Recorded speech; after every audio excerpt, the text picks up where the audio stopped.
Hello, my Agony Aunties, Sophie and Emily. My question for today is, how do you support your child in grieving their friendships they long for? Equally, how to grieve the experience our child is having as a parent. When we had our son, we envisioned his childhood being full of party invites and play dates and happy tales of school playtime. We have a wonderfully rich family time at weekends and after school, but how to support him in grief of not having a friend. So sad. Yeah, there's lots of thoughts there. We don't know how old he is, do we? I'm assuming on the younger end, if they're doing lots of stuff in the evening, on the weekends altogether. But obviously, yeah, we don't know how old. I really resonate with how hard it is to be powerless in the face of your child's struggle. I think sort of grief, it's an interesting word. I hadn't really sort of thought of grief in that context before, and I can really see the loss for you of what you imagined his childhood to be like. And so much of parenthood is kind of like an adjustment or a shift of sort of what you imagined or hoped for and the reality, and sort of giving yourself permission to grieve that. And I sort of wonder, because grief is quite a strong word, so it sort of feels like you're feeling this really, really strongly. Our children's experience really touches on our own experience in lots of different ways. So like for me, I felt sometimes like I wasn't sort of seen fully at school, and my son is quite quiet, and I sort of almost sort of want to elbow my way to the front of the queue and like, just notice this one here, which is really more to do with me than it is to do with him. And sort of similarly, like my husband loved sport, got loads out of sport, and therefore really wants our children to be into sport because it was so lovely and beneficial for him. So I suppose sort of what I'm saying is part of it is allowing the grief of what you imagined and the feeling of powerlessness, and sort of letting yourself really feel that. And can I come in on that and normalize that? Is yes. the dream of being a parent, or like the dream of falling in love, or most of what we imagine, when the reality comes, it has strands of it. But I think the task of living with a sense of, well, maybe it's good enough, is changing one's mindset and living with what we have rather than what we imagined, or coming to terms with what we have rather than what we imagined. Exactly that. And also maybe thinking about, are there any parts of this that are yours and not his? So sort of thinking about, is there some part of this that actually is really to do with me, as well as obviously like it's awful your child's not having any friends. So sort of the second part, which is really about him, part of it is similar, right? Like letting him feel how sad it is to not have any friends. And I had a couple of other thoughts beyond really empathizing and validating his experience. And one was thinking about what it is that makes it difficult for him to have friends, because often your vulnerability is also your superpower. So is there a way that you can think with him about the thing that makes it hard? Like either he's really sensitive, or he says too much, or he's too big, or he's too, whatever it is that's difficult might also be one of his greatest gifts. And is there a way of thinking with him about that in that way, like while acknowledging that doesn't help in the friends department?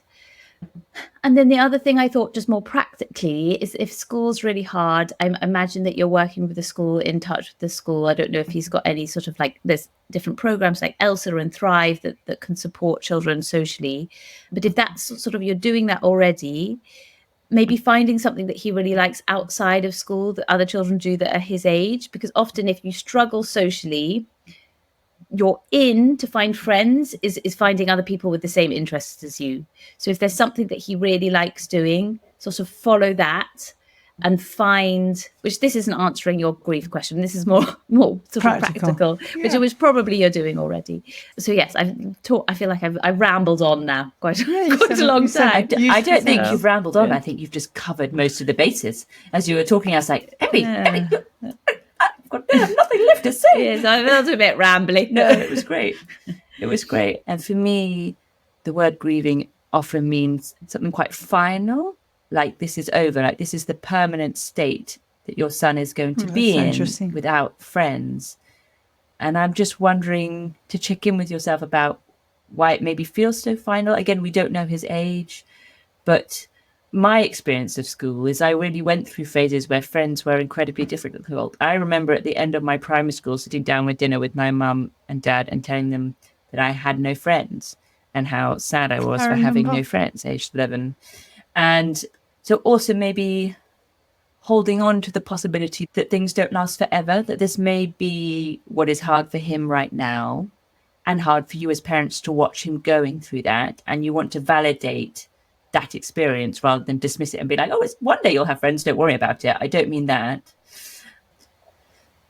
But also letting yourself the optimal word to use yet. No friends yet. Yes, and that different environments, and I guess we've talked about it before on the podcast in terms of neurodiversity, is that schools benefit a very particular type of child, a particular type of brain, and that if your child doesn't fit easily within those parameters, that sometimes friendship is really hard until you leave school. And then there are more possibilities to discover different places where you belong. And that was my other thought, was the thought of belonging. And that's one of the core things of what friendship can provide for children and for adults, is people to play with and also belonging to something.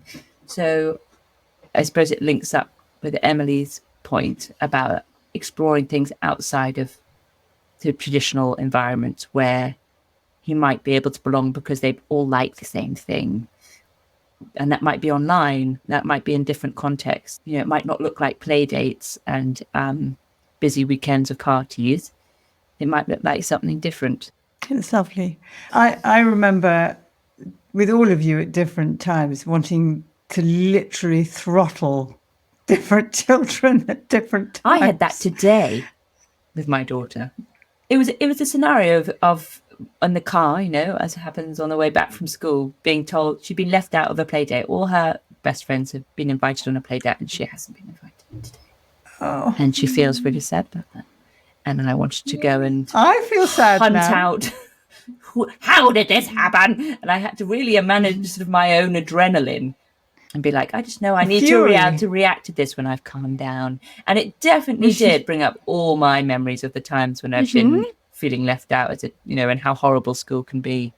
But also I reminded myself that I did also survive all those experiences and it was okay. And some of them were quite bad. And you've still got friends from school now? And I do. Your best friends? And I also have lots of people that I don't have to be friends with anymore because I don't go to school. And so I don't have to see them. That's a very good point. I have no friends from school. I have not one single friend from school. Yeah, I mean, your school was a little... Good. I mean, so was ours, let's be honest. Yeah. Primary and secondary. Yeah. But I think the final point is recognizing that connection and friendship and being able to have a relationship is really important for a child as well as for adults. And it sounds to me that as parents, you're really role modeling how to be in a relationship. You have a lovely relationship with him, and it sounds like you have a lovely family with each other. And that is a real foundation of him having secure attachment, which will enable him to foster and develop and be in close and loving friendship and relationships with others. And so kind of support yourself in what you're also doing as well as what you're hoping to change. Thank you both very much, and thank you very much for the question. I'm sure lots of people recognise themselves and their children in that question.